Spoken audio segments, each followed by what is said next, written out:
Hi guys, thanks for tuning in today. John Carswell here to talk to you about Isaiah chapter 1.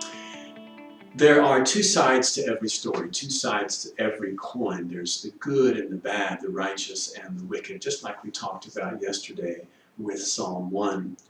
And the same is true about reading the prophets. Sometimes the words can seem really harsh, but alongside those harsh words are words of mercy and forgiveness and promise. And that's what we find in this first chapter of the prophet Isaiah. Sometimes people read the words of the prophets and they think God is just angry and judgmental all the time. But if you read between the lines of Scripture, what you find is that those harsh words come not from a God who's angry and mean and hard, but rather from a God whose heart is broken. You see, we don't get upset about people that we're not in relationship with. It's the ones that we love that have the power to hurt us the most. And that's what was going on in ancient Israel, that God was brokenhearted over the behavior of this unruly nation of Israel.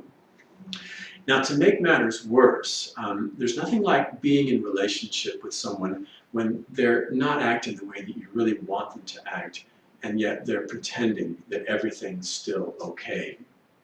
And in chapter 1, we see these words, the multitude of your sacrifices, what are they to me?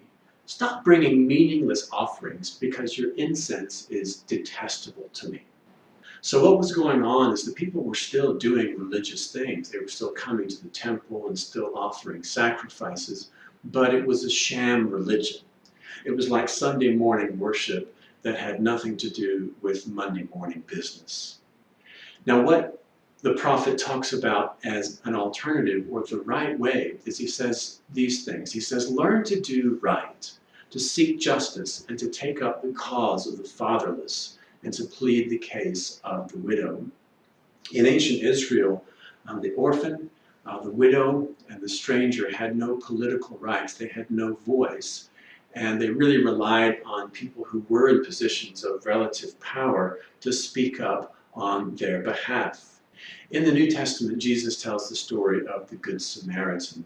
And from that story, we learn two things. One is that we have an obligation to care for people in need.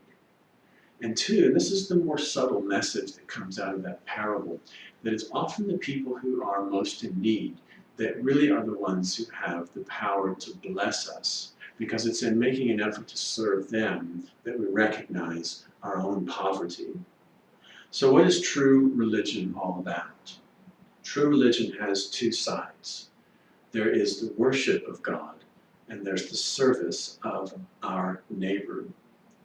Now, I'm always surprised when people who are not religious are out there doing good things. They're raising money for charity, they're caring for the vulnerable. And I look at their good works and I thank God for them. Sometimes I look at people who are outside the church and think they're acting more like Christians than the folks who are inside the church. They're setting an example of what a good Samaritan does.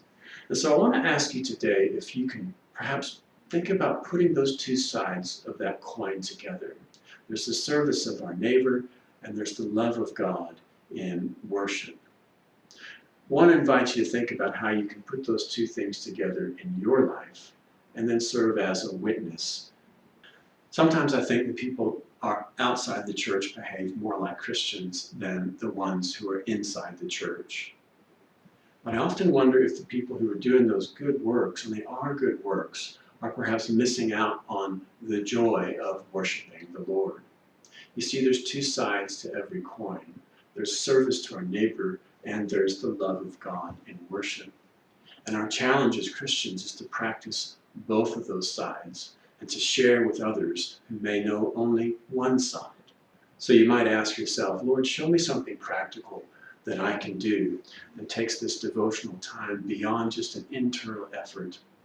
So you might pray, Lord, show me what I can do today to bring those two sides of that coin together. And may God bless you in the doing of it. So friends, I want to ask you to think about practicing true religion, how you can be that person who demonstrates both sides of the same coin.